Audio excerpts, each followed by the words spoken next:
Hi everyone and welcome to Club Live here at Club at 22, the Rangers podcast. We are live on YouTube tonight. So as always, get your comments in. We'll do our best to answer them. If you can like and share as well, we'd appreciate that. Obviously, we're also now on Patreon, which everyone knows. The link will be in the description if you want to come over there and hear more things about Rangers from us, match reactions. We've got different shows on there as well, so have a wee look on there. There's a 7-day free trial at the moment if you want to go on and have a trial of it to see what you think of it. Come across. We apologise that we are coming tonight at 7:30 and not 6:30.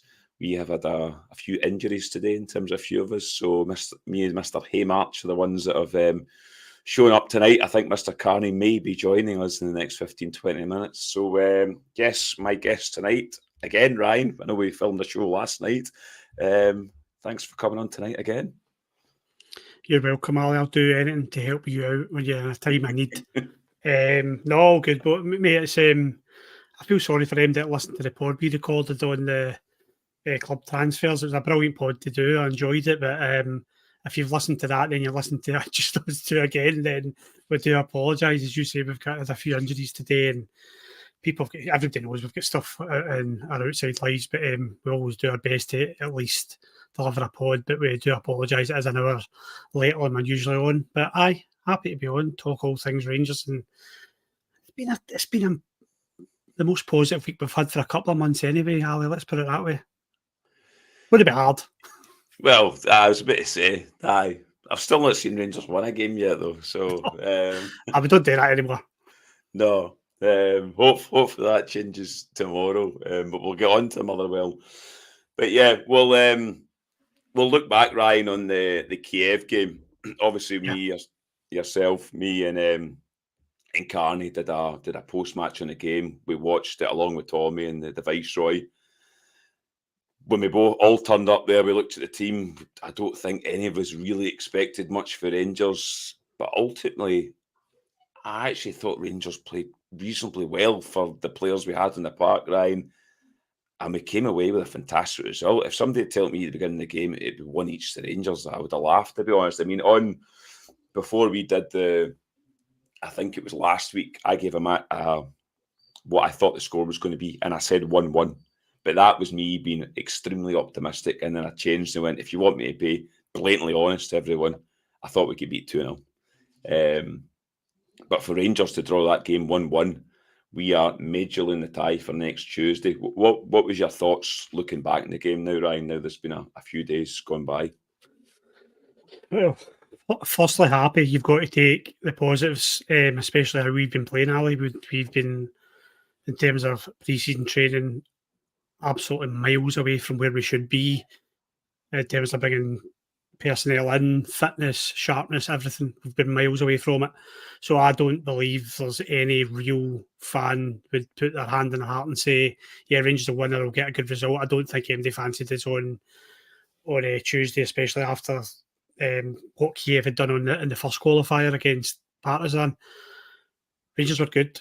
And Rangers were good for their draw. I think you guys were saying to me in the first half that Dynamo Kyiv weren't great, and I said I think they're just sitting. I think they're sitting. I think you might see a different team should we score. But then the longer the game went on, I kind of agreed with you. I don't know if it's an off night. I don't know. They weren't overly impressive, but credit to Rangers because their high press was there. I think that took us all aback. We just didn't expect them to set up like that. I thought we would just sit back and try and soak pressure up, maybe hit them in the counter attack. And the press worked, Ali. I think Clement needed that because he's probably come under a bit of scrutiny in terms of his tactics, team selection, how he's set up against teams in the big games like the Old Firm games. He's maybe taken a bit of criticism. He got his tactics spot on Tuesday. The high press worked, and I did feel as if we would get a goal. We obviously conceded because of stupid mistakes, but we spoke about it in the post-match. Couple of players off it. Yilmaz, much to my disgust, miles off it at the moment. Hopefully he gets up to speed and a bit sharper. But just certain players weren't on it, and of course the goal came from our fault. But overall, looking back, it's a very good result for Rangers. But as you know, Ali, I'll always bring it back down. I'll bring everybody back down to earth. It's only half time.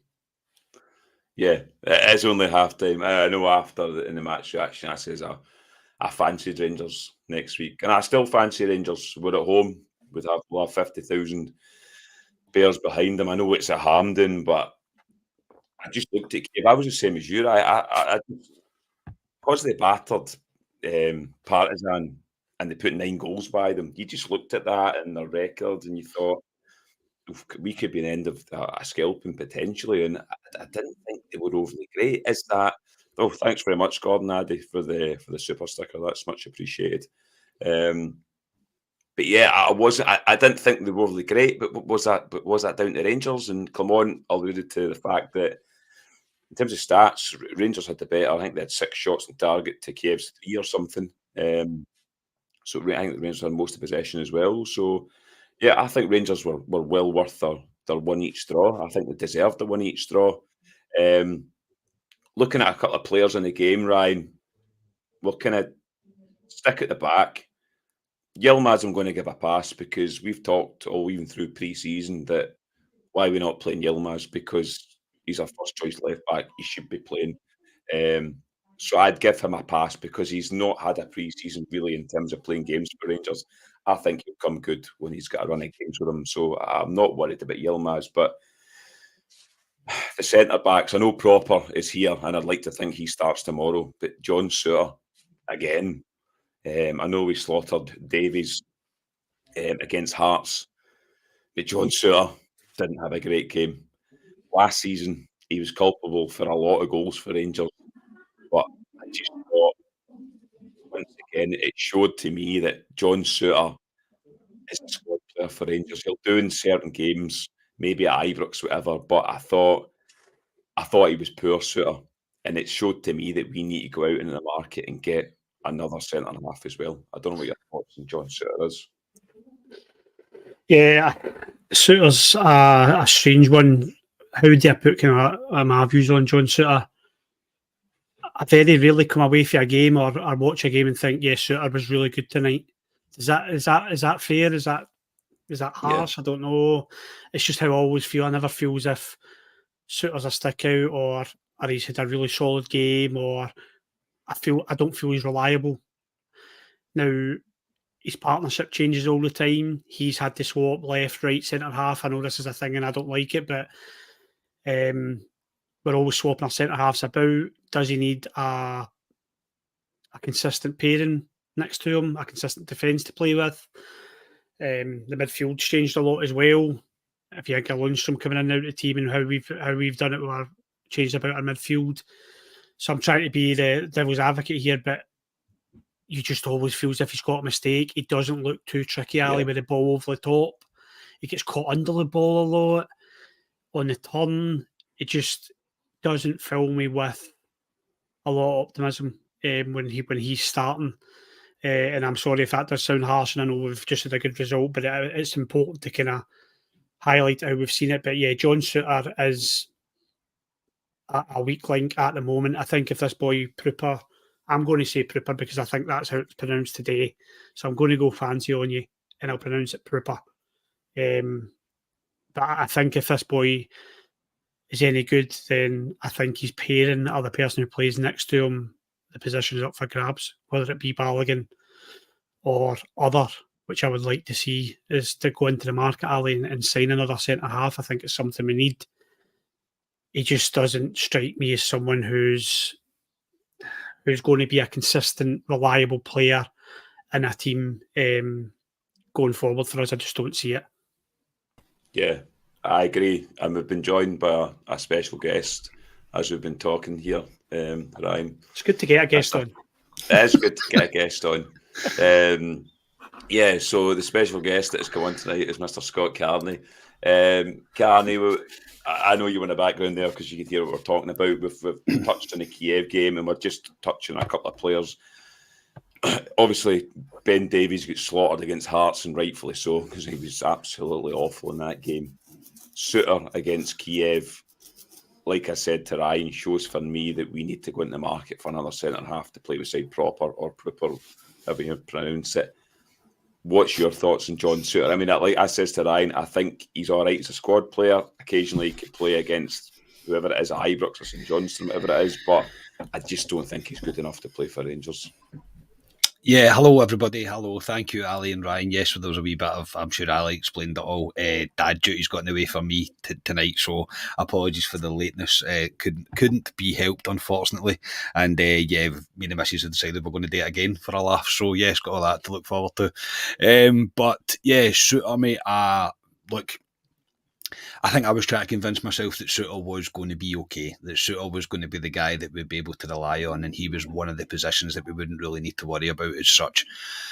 But he's the bit that's frustrating with Souttar is he doesn't seem to be learning. He doesn't really seem to be learning from the mistakes that he makes. He gets caught under the ball. Apology if I'm repeating stuff that Ryan's just said, by the way, because I have literally just logged on. But he gets caught under the ball so much, and he misjudges the kind of long ball up to our defence line, and it's difficult for it's a reoccurring thing that he'll continue to get caught under the ball, and then he's out of position, and it leads to a bit of chaos really among them. He's not solid enough. He's too inconsistent, and he is one of the guys that you look at to probably have stepped up into that leadership team. He used to skipper Hearts. Do you know what I mean? He's been there. He's done that. He knows what it's like to skipper a team, and he's not really done it. He hasn't really done it. I don't want to say that I'm going to write him off or anything. And I comparison to Davies, yes, there's absolutely no doubt. I would rather play John Souttar, but it's a bad look when. Maybe not a bad look, but it's a reality check for us when Balogun is clearly our best centre-half, and he wasn't brought here to be our best centre-half. He was brought here to be, fifth choice, I think it was, when Balogun was brought in. So, for Souttar, proper, as Ryan called him, proper. Whatever he's. I don't know where that came from. I think I've guessed that. I'm sure I heard somebody saying that, so I'll get ripped for that. But to be fair, Ryan, you're well travelled, Ryan. You're quite cultured as well. So yes, quite cultured. Pronunciation. That's true. You should know that, Ryan. You really should. But yeah, proper. I'll call him a typical Scottish guy. I'll call him proper. With him coming in, look, you don't know. It might be this kind of solid foundation that Souttar needs next to him. Maybe it's something that Souttar will be able to learn on and move Souttar to his kind of more natural right hand side. But in the nicest possible way, we've developed him as a left-sided centre-half, and now all of a sudden we're expecting to play right centre-half is all of a sudden again. So there's a bit of to and fro, I think, about it. But look, I still think we need a centre-half. I'm not going to sit here and pretend that we don't. I believe that we need to go into the market. We need to get somebody of better calibre than what we've already got.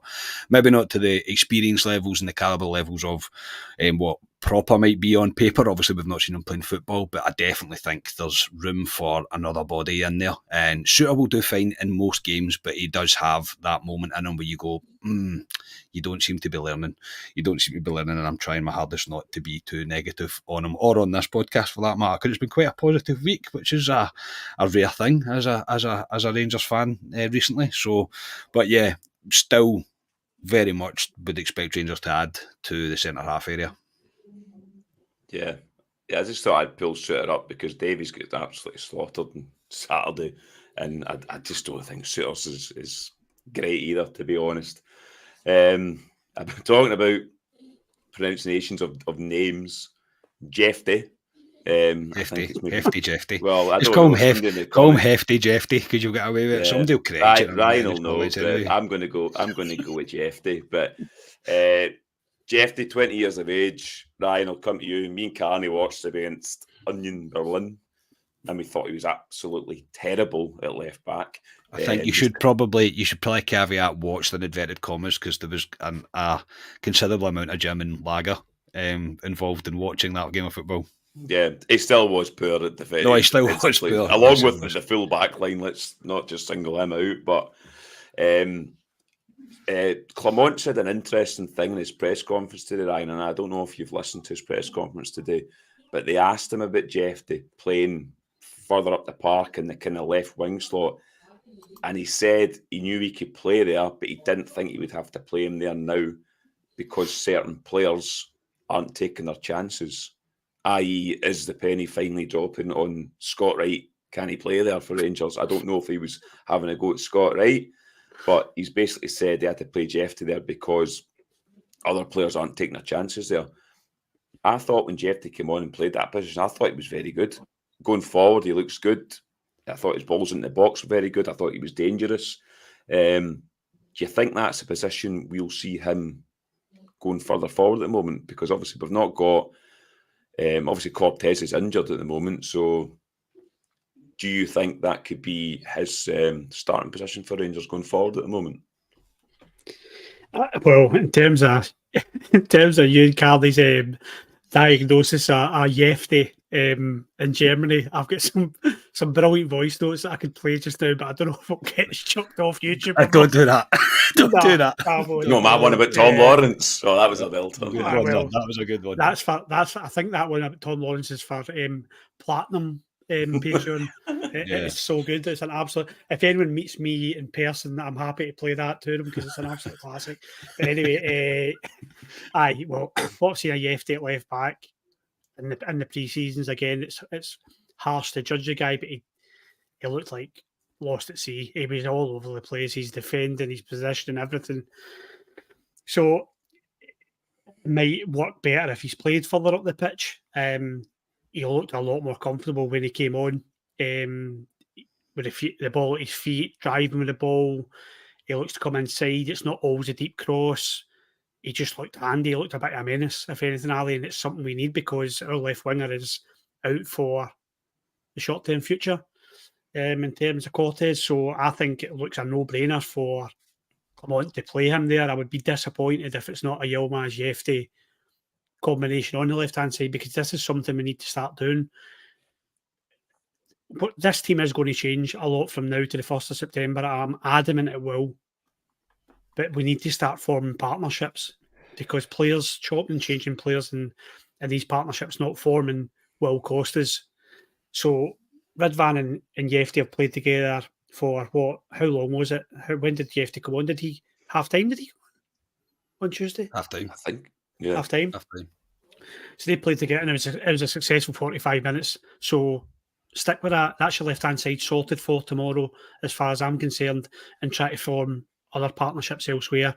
He played well, done a job for us, looked a menace, like I said, and that might settle him in a wee bit because he's had a rough ride pre-season. He was not good pre-season. And I think that Clement probably thought to himself, do you know what, I maybe got this wrong, playing him at left-back. In terms of the Scott Wright thing, if the penny doesn't drop with Scott Wright now, Alistair, it never will, because he's got to be taking the Broxy Bear outfit this season. Yeah, I mean, Scott Wright, I think he's just... Scott Wright's a player for me that at Ibrox you bring on with 2 minutes to go, and I think he looks all right because teams are tiring, but every time he starts for Rangers, we'll see the same thing. He's just not good enough. He tries. You can't doubt the guy for trying. I think he tries his best for Rangers, but he's just not good enough at the end of the day. Carney, I assume you listened to Clement's presser today when he was talking about players not taking their chances. The left-hand side, Cortez is out. The only guys we've got that can play there is Rabi Matondo, who I've said is hot or cold. Scott Wright, who I've just talked about there, and McCausland could potentially play over on the left-hand side. So it's probably there for Jefte to kind of nail down at the moment until potentially we bring somebody else in at the moment in the transfer window. Yeah, look, I think 100% agree. If the penny doesn't drop with Clement now about Scott Wright, then it's never going to, because it's no offence to Scott Wright, but he's just not good enough. It's as simple as that. He isn't good enough. It's very frustrating. We are going to Hamden though, and Scott Wright quite likes a game at Hamden, so it'll be interesting to see how he performs there. That old joke will rear its head again, no doubt, if we see him in the starting lineup. But yeah, look, Jefte, he came on, and I think even after the Union Berlin game, we didn't criticise him for his attacking. It was his defensive bit that we really had question marks over. And he came on and he made a difference. There's absolutely no doubt. He was involved in the goal. Some of his crossing was brilliant. I say the crossing stats that then get bandied about Twitter and whatever else that you've seen that his successes crosses were good. Some of his crosses were great. I know we're not all massive fans. We're no, pretty much all of us aren't a massive fan of just get the ball wide and cross it in, because that's the kind of Rangers default that we've seen so many times when things haven't been going away. But in games, you're going to have to hit crosses at points, and it's always good to know that you've got two wide players that can whip a ball into the box when required. And yeah, I'm all for trying it. I really am. I think my biggest concern really probably about it is we've seen a lot of square pegs and round holes, and I don't want him to fall victim to that. He is very young. Of course, we could develop him probably as a left back and as a kind of left winger. I think that's highly possible. He's young enough to still take on more instruction and develop further as a player. But it also leaves me slightly concerned, and sorry, Ryan, about Yilmaz being the left back. He was miles off it the other night. There's absolutely zero doubt. He was very poor.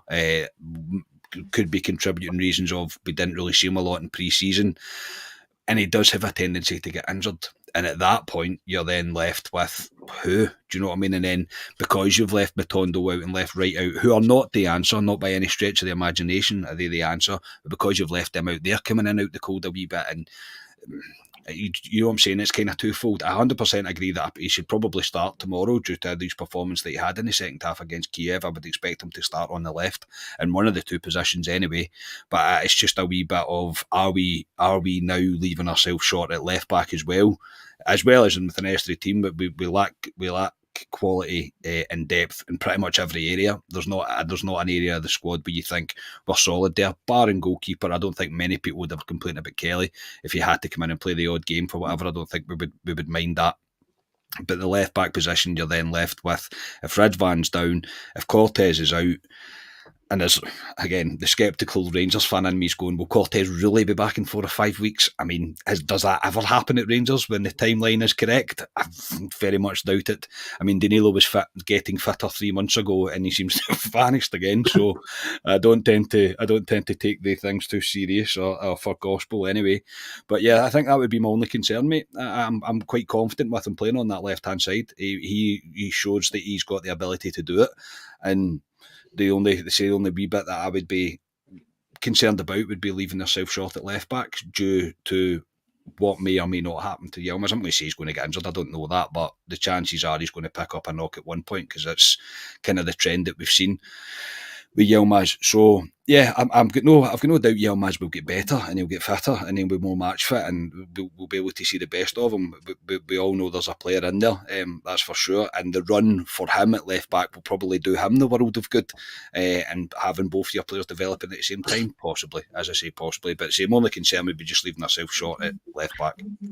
Carney. Yeah. Sorry, Ali.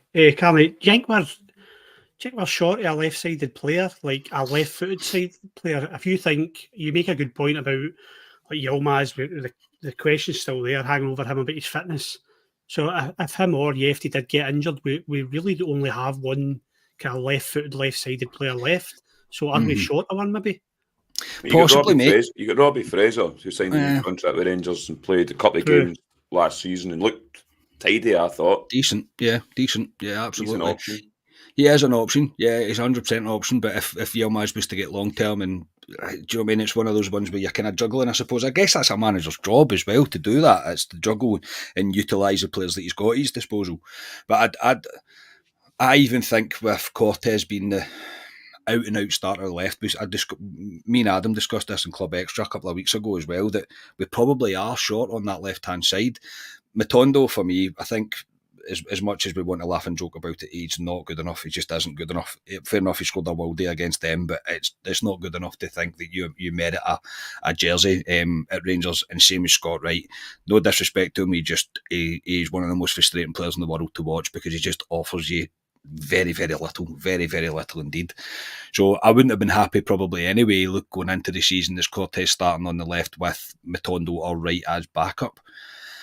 I think Rangers could be doing with signing somebody that can cover the front three, somebody that would be able to play through the middle, play on the left and play on the right. And I know that's going to be hard to come by under the kind of current budgets that we are running under, but I don't think it would be a bad shout, mate, for Rangers to go back into the market to get somebody for the left-hand side, especially in the attacking sense, because then it does give you the varying options, I suppose. If Yilmaz is still fit, then Jefte can be used as a rotation or whatever for whoever's on the left-hand side. Same at left back, you can rest Yilmaz, use Jefte there, use your other signing that comes in on the left-hand side. So yeah, mate, it's probably a shout. Seamer, Curry Muncher's just said, I think it's, if we could get him, I would take him. I really do. I would take him because he's he can play across the whole front line. Do you know what I mean? He can play through the middle, he can play in the right, he can play in the left. I think there's a lot of shout for it. That one's just got to make sense to Rangers, and I do think Rangers are. Based on what Clement said, that he's very keen on the player, but the finances have to be right. Rangers are probably doing the right thing. Not that I've said this about the way we're doing our transfer business this season, but they're probably thinking we'll leave this as late as possible, and it'll leave Brighton backed into a corner to an extent, because they probably won't want him sitting there if he's not going to play. So you might get a better deal towards the end of the window. We need to wait and see. But Shima is one 100%. I would have no problem with him coming back to the club, because he does cover that. He can play anywhere across the front three. Yeah. I think Clement does like Shima, but... By the way, have you been hanging about with Clement too much? Is that why you've got a cold? Oh, God, don't talk to me that's cold, Carney. Christ. It's been hard work the last couple of days, but... I just heard it in your voice there. I was like, woofed. Yeah. Like, you sound a wee bit choked up, mate. Yes, I've been, very honest. I actually slept on the couch last night, and not because I was bad or anything. Oh. So that For the first time? No, Ryan, that's Ryan the dog has now took control of the household. Ali's not told what to do by the dog. Man. So he can't sleep in the bed anymore, so he's got to sleep on the couch. To be so fair, the dog can have his side of the bed. To be fair, I've slept in Pearson's couch a few times, and it is quite comfy. It has. Hey, March has been there, so has Scotia several times too. So don't think I have. I definitely don't think I've slept on your couch. I don't think I have. Yeah. Anyway, I live 10 minutes away from you, so I suppose I don't need to.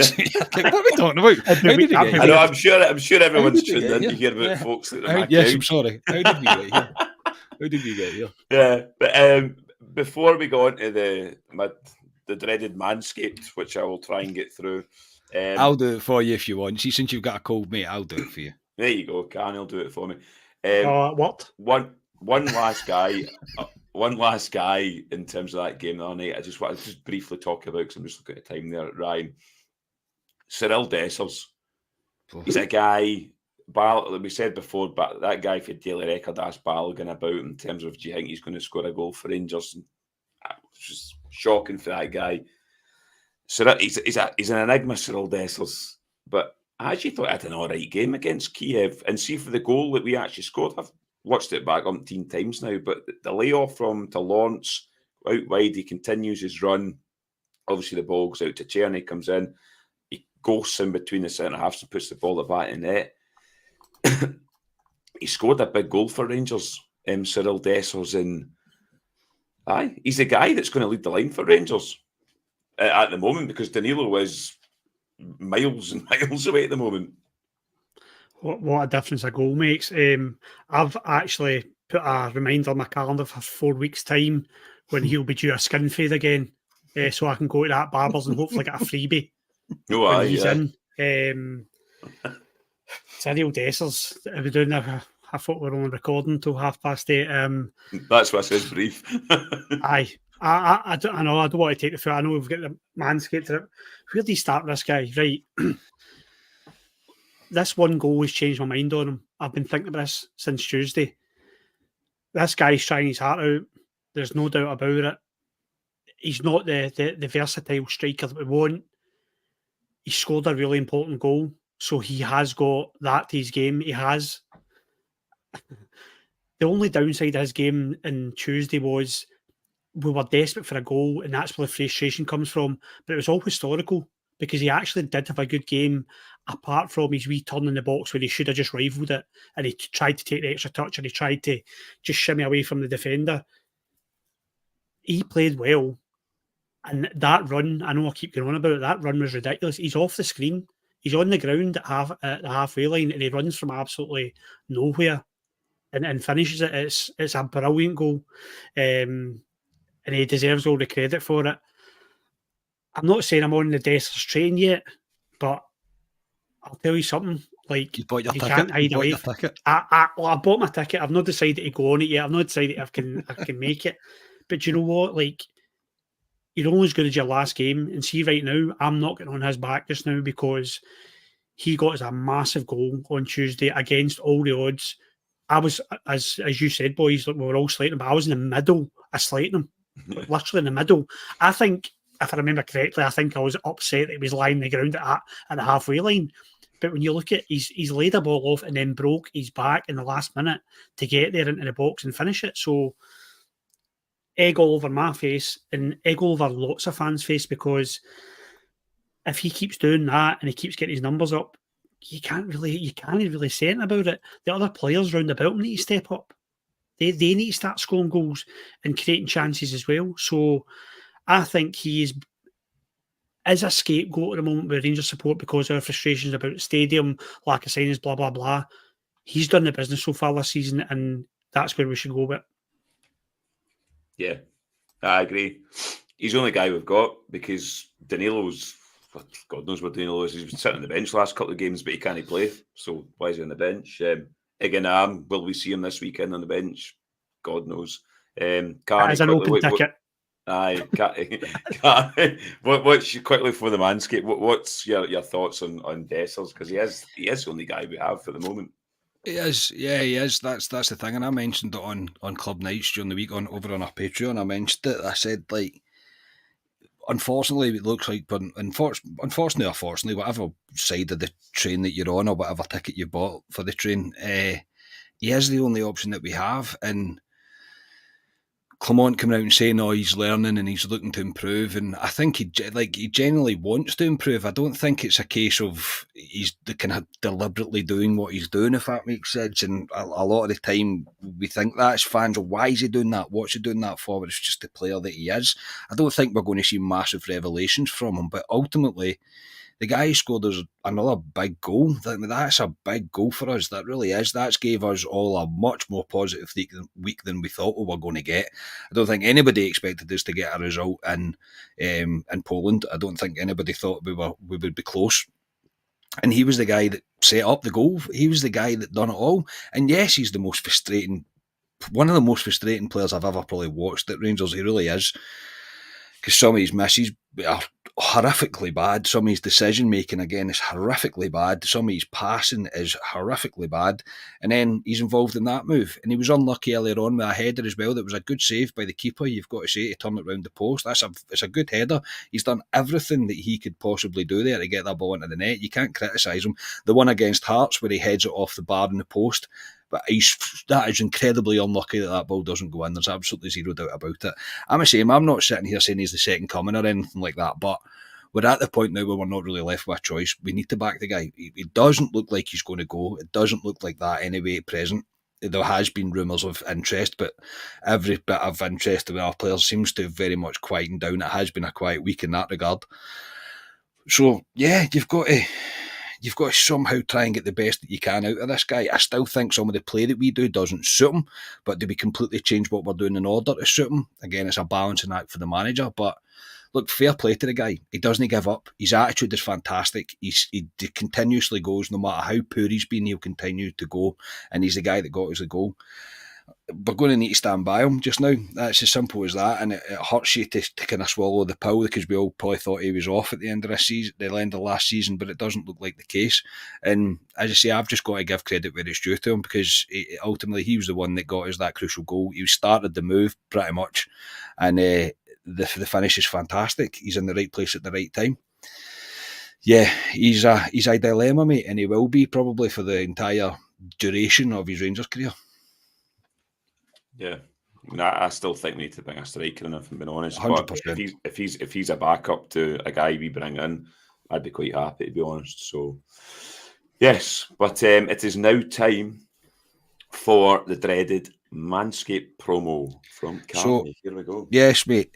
Time for a word from our sponsors. Gentlemen, do you want your grooming routine to be a one and done deal? Well, the days of using the same trimmer for your face and your private parts are over, thanks to our friends at Manscaped. They've come up with the ultimate package to keep your hairs trimmed. Introducing the Beard and Balls bundle featuring the Lawnmower 5.0 and the Beard Hedger. A trimmer for the Monkey Maker and another for the boys downstairs. Get 20% off and free shipping with the code CLUB@22 at manscaped.com. That's 20% off and free shipping with the code CLUB@22 at manscaped.com. For the premium grooming experience, trust Manscaped. First up, your ball's new best friend, the Lawnmower 5.0 Ultra.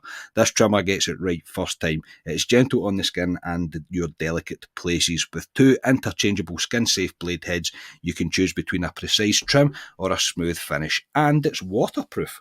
Now let's talk the beard hedger. Whether you're going for a neat stubble or a full-on lumberjack look, this trimmer has you covered. Featuring a titanium-coated stainless steel T-blade with 20 length options, you can achieve any style you want with just a twist of the zoom wheel. Just like the lawnmower, the beard hedger is also waterproof. The Lawnmower 5.0 ensures you're always looking your best below the waist, and the beard hedger takes care of everything above. Get 20% off and free shipping with the code CLUB@22 at manscaped.com. That's 20% off and free shipping with the code CLUB@22 at manscaped.com. No more juggling multiple tools or dealing with subpar results. Just efficient, effective grooming wherever you need it. All thanks to Manscaped. Thank you very much to Manscaped for their continued support of this podcast. Very much appreciated. And if you use our code, you're supporting the pod. So thank you very much, everybody. And their stuff is brilliant. We say it all the time, but their stuff has class. It's very good, Manscaped. You owe me a pint tomorrow for that, Pearson. Thank you. Ali's too sick to drink pints, so you'll be all right. I doubt it. I doubt that. I do doubt that. Actually, it might help me, Ryan. I think it's an old wives' tale that if you drink a pint, it helps colds and stuff. So. Yeah, it does, mate. Definitely does. You think it's on its way out now, that Manscaped promo's out the way. The cold, it's gone all of a sudden. My voice will turn back to normal. I would have struggled through that, Manscaped, to be fair. I think you would have probably heard me cough and splutter through it. So, no. Cheers to Carney for stepping in there. So, yeah, moving on. Before we get to Motherwell and dreaded Hamden, I just thought we'd talk just quickly about transfers in terms of guys out the door. We need guys out the door. Ryan, the guys that have been linked to the Hadji, Cantwell, obviously folk are saying Cantwell in training today and think he's back in the fold. He's not. We need to get him off the books. Hadji, Clement was asked, is he getting released by Rangers basically, and we're going to pay up his wages, and he went, well, that's just bloody paper talk. An interesting one was Alex Lowry. He's been told he can leave Rangers and find another club. It just shows with Lowry, because when Lowry came into Rangers, he was tipped as a hot prospect, if you want to say, in his career. Went to Hearts, didn't work out. It's a shame for the boy, but there's no many players coming through our B team at all that are coming in at the first team. And McCausland, I think, is lucky in terms of it was the right-hand side with injuries and he came in there. But Lowry, I hope he finds a good home and can kickstart his career, because he is a good player, Alex Lowry, but there's obviously something missing to get to the next level with us. Aye, if you read social media, then apparently it's his attitude. We've not seen that. We've not seen that when he's played with Rangers, to be fair to the lad. I saw him a few times with Hearts. It wasn't a successful loan period with Hearts for Lowry. He's just not been fancied. And there'll be a reason for that, Ali. I think he's been in the first team, round about the first team under 3 managers, I think, now. Van Bronckhorst, the other one, and then now Clement. And there'll be a reason for it. There'll be a reason why they haven't favoured him. So good luck to the boy, but Rangers need to move on. I told you boys, I've said in the blog, this sentimental thing, I've no time for it now. I'm so done with it. Boys not been good enough. Move on. And all the best. In terms of the other ones, seen people say bring Hadji back in, give him a chance. He's better than what we've got. Do you know what? If you put him face to face with Scott Wright, maybe so. But I think our benchmark has got to be, has he done it against that lot? Has he done it in a big games? And the answer for Hadji is no. He hasn't. He hasn't done it in big games for us, and it's why he was moved on. One game, to be fair to him. One game he did. The Braga game. Yeah, one game. Yeah, the Braga game. Yeah, so fair, I'll give you that. I'll give you the Braga game. So in terms of us domestically and what I want and what we all want, he's never laid a glove in that lot. And his wee sidekick next to him, Todd Cantwell, hasn't either. And I was so glad to hear, because the rumours were in our chat as well, the door's been open. He's back training with the first team. And you see my reaction. I thought, here we go. Another one that's getting another chance and will inevitably let us down. His attitude ain't there. It isn't where we want it to be. We all know Cantwell's got the ability, but his mentality is miles away from what we need. So he can leave as well. And I was very pleased to hear Clement say that the both of them are leaving the club. I've just no time for it anymore, Ali. We need to be looking forward and shipping out Deadwood, and that's what they two are. Yeah, Ryan's correct there. They are Deadwood, but we need to get these guys off the books quick, because the transfer window closes in 3 weeks' time. We need players in the door, first team players. We said, although Rangers had a fantastic result during the week, there's a glaring lack of quality in this Rangers team, and we need to bring it in, but we can't do it until we get players out the door. So these players that we just round off there, and Lowry's different, but Hadji, Cantwell, a couple of other players, we have to get them off the books quick so we can get players in the door. Yeah, as quickly as we can, mate. Yeah, you would like to think that the ball's already rolling in that regard. I think I can't really disagree with anything that Ryan said.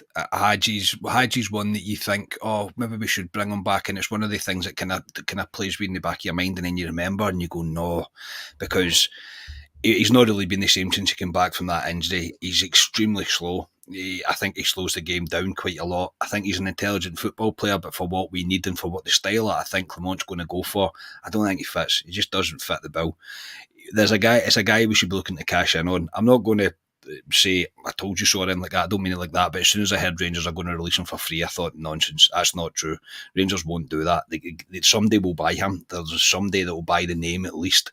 We all know that the high interest in him in Turkey, so I don't think for a second that Rangers should be even entertaining that idea, because I do believe we'll get some form of money for him, and it's crucial for him to move on. Crucial for him as well. It's just not happened for him at Rangers. It hasn't. He's not really reached the heights that we maybe thought he was going to.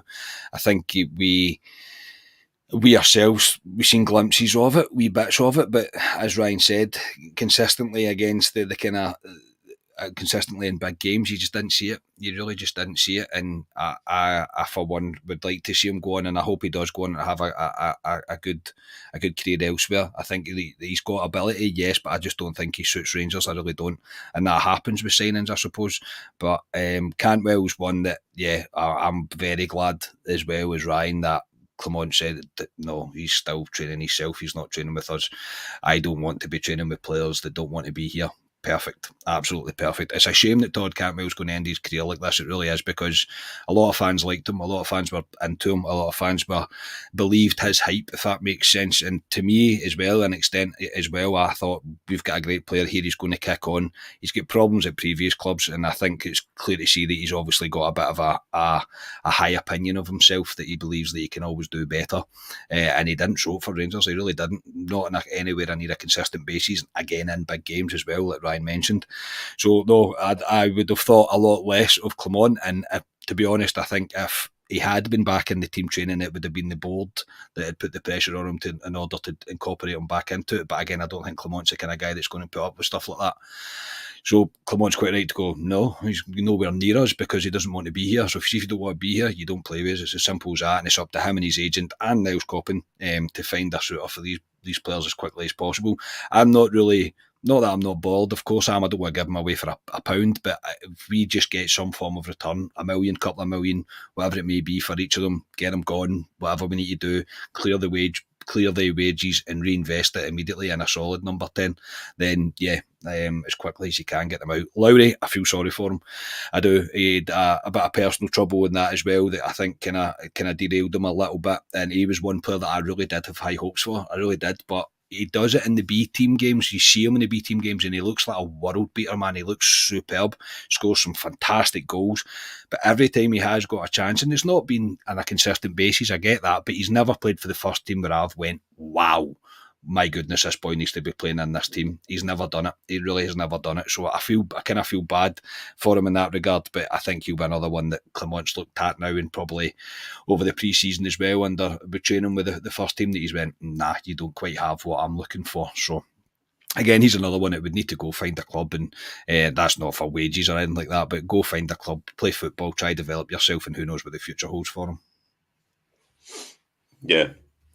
The only problem with Hadji and Cantwell is Rangers have kind of shown their hand by saying we're wanting rid of these players. So there's probably teams out there going, well, play hardball you because we know you want rid of them. So that's what I mean, though.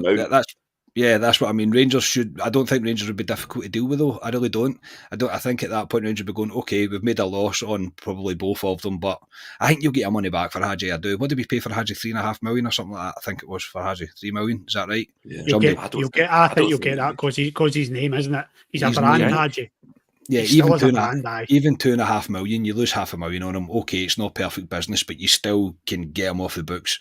Same as Cantwell, you just get him off the books, just sell him to wherever he wants to go, and just kind of move him on. But yeah, as I say, I don't think Rangers would be difficult to deal with. Yeah, no, they would look to move these guys on, and they're in. I'd say they've been the top bracket earners at Rangers as well. So that's another one to move them on. So. Yeah, it'll be interesting. Like I say, there's still 3 weeks to go in the transfer window. We've talked about it off camera in the group chat. I mean, we think there'll be deals done probably the last couple of hours of the transfer window. But yeah, I just think we'll need to muddle through with what we've got at the moment. But moving on towards the Motherwell game, it is the first home game of the season at Hamden. I did see there was a guy in the chat there, Carney, that asked about Michael. I've got it.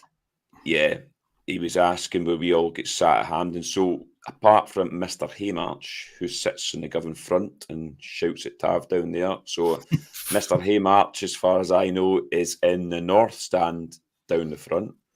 Is it similar to your seat, Ryan, would you think, from where you are? It is. It is identical. They have put me in the exact section, or be at Ibrox, just off the halfway line, 4 rows up. And my dad is 2 rows behind me, 5 seats up, exactly the same. It's a carbon copy, Harley, and so I can't moan about it. But I know, like I said, I text you today, and there's a boy at my work, boy Sean, and he said he's in the club deck with you guys, and he's been parked into the stand, which is horrendous, but I get it because, as you said, the club deck is a lot deeper. It holds a lot more than the south stand up at Hamden. You're going to have people who can't get a similar seat, but they'll have upset a lot of people, Ali. There's no doubt about that. But yeah, in terms of my seat, sorry, I'm away in a rant there. It's a carbon copy. It's just unfortunate, and it's a Hampton. Yeah, and I know myself, Carney, and Scotia, we all sit in the club deck. We're close to each other in the club deck, and I'd say we're quite close to each other in the south stand upper as well. We're close to the halfway line. I'm more towards, if you look at it as Ibrox, Broomlow, and Copeland, I'm more towards the Broomlow, but Ibrox are more towards the Copeland, and Carney's vice versa. He's more towards the Copeland this time, not to the. So I don't know how they work that out. But I agree, Ryan, the problem with the south stand upper is it doesn't hold as much as a club deck. So there's guys that sitting at the club deck with very good views that are going to get pumped into the west stand or the east stand, you would say. I mean, Michael's saying there that he used to, he sits in the Copeland rear, and he's been given a north stand D5. I would actually say that's probably a better seat for him, to be honest, rather than be the D stand. Never see it. I think that's. Michael will correct me. I think I'm in D2, and I think he'll be a few sections up towards the. I won't say it. The east. Celtic end. The east. The east stand. So I think he's like maybe 3 sections along from me. So maybe that's what I'm doing with Copeland. That's strange, isn't it? I don't know how to work it. I don't know how to select it. It seems very random, but I think you boys have done all right with that south stand up. I don't mind it up there. I think it's a decent view in terms of Hamden. It's a decent view up there, so I think you've done all right. It's what I pick. See, anytime I get a chance, like even through cup games and whatever else to stand, I need to select. I'll select South Stand Upper if I get the chance to. If now though, because I'm about, I don't think I'm bronze anymore. What's under bronze? I don't know. Plastic. I'm in the plastic tier of Straw. Major's straw. Yes, hay. That's where I am in the Major's tier now. So, but usually, mate, I would select South Stand Upper. I sit pretty much on the halfway line in the club deck, and I'm further towards the right, but it's not by too far, and I'm closer to the front than what I would have been in the club deck.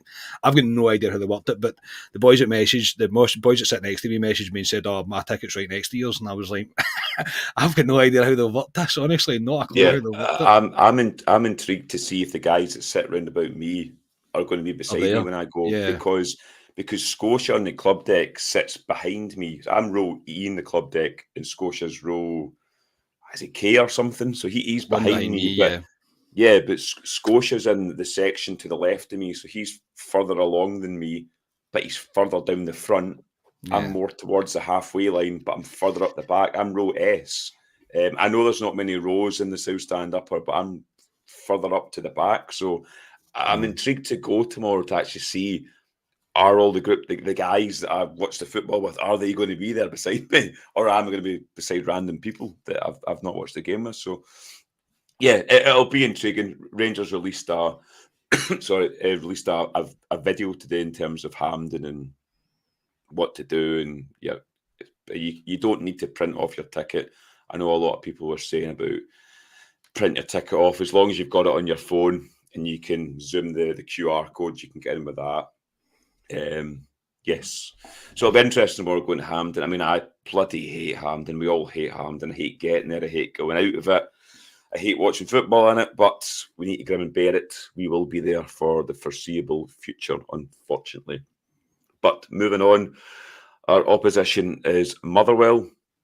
I was saying to you the other night, Ryan, Motherwell are missing 8 first-team players, apparently. I listened to Stuart Kettlewell on Sky Sports the other day. He was saying they are missing 8 players. Their first game of the season, they do 0-0 with Ross County. I did say to you, Ryan, I don't like when this comes out and teams are missing 8 players, because the players that come in usually try hard. What do you think Motherwell are going to do tomorrow? Because it is going to be different. It's not Ibrox. I know there's 50,000 of us there, but it is Hamden. We've not got a great record at Hamden. Technically, it's an away game, even though it isn't. What are you expecting tomorrow, and what are you expecting of Motherwell? Well, teams always come to make it difficult against the Old Firm, no matter where it is. So I don't think they'll change their game plan much, but mentality-wise, I think there's a shift for teams coming to Hamden to play against us. I think they'll fancy it more than they would at Ibrox, because it's, well, Hamden and it's not Ibrox, and we've got that kind of, we've shifted the hoodoo a bit, but we're not great there. We never seem to play well at Hamden. So I think teams will think, do you know what, let's make it difficult for them. The fans won't like being here. The team won't like playing here. So let's make it difficult. And I think their mentality will be different. I think teams will fancy coming to give us a game at Hamden. I really do. So that's where the players need to find extra. They need to dig deeper. They need to be on it. I think these games, and I hate saying this, and I hope I'm wrong, I think these games at Hamden are going to be difficult. I think they're going to be slogs. I think the fans will be just disrupted a bit sitting at Hamden. So, yeah, Rangers will win, but I just think these games at Hamden, we're not going to look back and think, do you know what, well, at least we hammered those out. I think they're going to be tough games, and I think the opposition will fancy the kind of unrest that's there for us playing at Hamden. Yeah. I mean, it's always a cup final, or the cliche is always a cup final when these teams come to play us at Ibrox, or they go and play Celtic at Parkhead. But it kind of is a cup final, because if they're playing at Hamden, so usually when these teams get to Hamden, it's semi-finals or finals that they're there for. So, yeah, it's going to be a weird one. Playing at Hamden, I still can't get my head around that we're going to watch Rangers in a league game at Hamden, and they've changed all the banners around the stadium. It's got Rangers graphics, and where's the away? I don't even know where the away support's going to be. Are they going to be in the East stand? East corner, I think, yeah. Is that where they're going to be? Yeah. So, it's going to be bizarre, but I mean, we'll get used to it because we're at home for the next umpteen games. So obviously we're there Tuesday. We're back there on the Saturday, and then I think we're back on the following Saturday as well. So there's quite a few home games at Hamden coming up. So, Carney, what's your thoughts tomorrow? Going to Hamden and what you think Motherwell's going to bring, and also your team and score. Just win, please, Rangers. That'd be quite nice if we get a win on the board for the start of the season. For the first home-ish game of the season, that would be quite enjoyable. Just to get a win, I'll take it right now. It's going to be a weird scenario to be in, even as a fan. Like you always look forward to the first home game of the season, no matter what. And this one, you're like, I'm not technically going there, and in the back, I always find when we go out and we go for a couple of beers before the game and all that. In the back of my head, I'm always, when you're going to Hamden, you're always going, I've got to go to Hamden, and you know what a pain in the arse it is to get there and everything about it. So it kind of takes the shine off it a little bit for me. I'm not going to lie. I think it will be the same for most people that get fortunate enough for the opportunity to go to the game. But for tomorrow, I expect Motherwell to park the bus, mate. I expect Motherwell to make it as frustrating as they possibly can for us. I expect nothing really different. I know what Ryan's saying, that they'll come and have a go. I can't see Motherwell trying to have a go at Rangers. I really can't. They drew nothing each with Ross County in the first game of the season. That was looked most stalemates of stalemates that you've ever seen. So they're not exactly flying either. I know I've got a cheek to say that, considering the way our first league game went. But I just expect Motherwell just to kind of park the bus. I don't expect anything great from them, and it'll be up to us to kind of break them down. It'll be trying to frustrate us for as long as we can. Ryan's right. I don't think it will take much for the crowd to become frustrated anyway with the fact that we're already at Hamden. I think that's what I mean about the shines took off at the wee negativity. I'm also expecting, because it usually is, getting into Hamden tomorrow will be a fucking nightmare, because something's bound to go wrong. I mean, it's bound to happen. It really is. Rangers can release as many little videos as they like. It's still Hamden. It's still an absolute disaster of a stadium. So that we've got all of that to come, and I've got to sit next to Dixie. So brilliant. Yeah, I'm in for a great laugh tomorrow. So I'm, but no, I'm looking forward to seeing Rangers. I'm not going to lie. Back to league action, and you've got to try and get yourself up for as much as you can. But I expect Rangers to win. I don't care really what form that takes right now. Just win the game, and for a quite a stuffy game from Motherwell. My team: Butland, Tavernier, Balogun, Proper, Yilmaz, Baron, Diomande, probably Lawrence, Jefte, McCausland and Dessers. That's what I'll go with tomorrow for my team. I'll go for 2-0 to Rangers, a Dessers brace. Yeah, I was thinking about it today, Carney. From what I took from Clermont, obviously we play Tuesday night, which is a huge game coming up. In terms of Czerny, he did say he's only trained 6 times. So the team you've said is a team I think it will be. The only one you could say, would they play Sterling in there and push Diamande further and drop Lawrence? But no, I think you'll probably play the same team. That would be mine. And I would go 3-0 Rangers tomorrow. And I also think Cyril Dessers is going to score a brace as well. There you go. Mr. Haymarch, are you going to join the positivity? You need to stop copying my homework, Alistair. Do you know, I think it's hard to get away for your team, Carney, because we've not got much options. I think Jefte definitely comes in. Scott Wright, you definitely drop out. So I agree with your team. I think McCausland deserves his chance. We've not really given him a shout out. I think he played really well in the first half. First half on Tuesday. Yeah, and he's got that to his game. He's had a lot of negativity and a lot of criticism. So I think he deserves his start. I would go with that team as well. I quite like it. And I will go 2-0 Rangers. And I will go Jefte first goal. There you go. Change it up a wee bit. Brilliant. Oh. Yeah, as long as Rangers win. That's all I want. Rangers win. Just win and get us out of that ground. And what I would say on it tomorrow is it's different tomorrow. We would all usually, a lot of fans that would do it themselves, would would probably go down Paisley Road to the bars down there, have their drinks, go to Ibrox, come back and probably go back to the bars for a few pints. It'll be interesting now that it's at Hamden. There'll be a lot of bars down the south side probably rubbing their hands thinking we've got all these fans coming here. But if you can, I would say try and support your local bars down 100%. Because 100%. They rely on football traffic going down there. So if you can, I know we are starting at the Viceroy tomorrow. If you can, and I know a lot of these bars down Paisley Road are putting buses on and running across to Hamden, but support the bars down Paisley Road because, they're there for us. So I would support them while we're not at Ibrox as well. But yes, we have reached the hour mark there. So I'd like to thank everybody in the comments tonight. And last but not least, my guests, Mr. Ryan Haymarch, twice in 2 nights. Fantastic Twice from in you. 2 nights. It's unbelievable for me.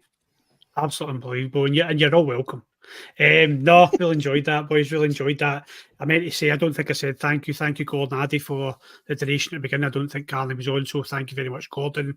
Unbelievable. And the support on Patreon as well. I don't think I've got round to saying that either. It's honestly, it's unreal. I should just expect it from everyone. It really is. It's great to see the numbers on there and the community kind of shifting over, but it's great to see the support on YouTube as well. It's the core of Club at 22, and these Friday nights will always be what they are there for you guys. So good to see everybody in the chat.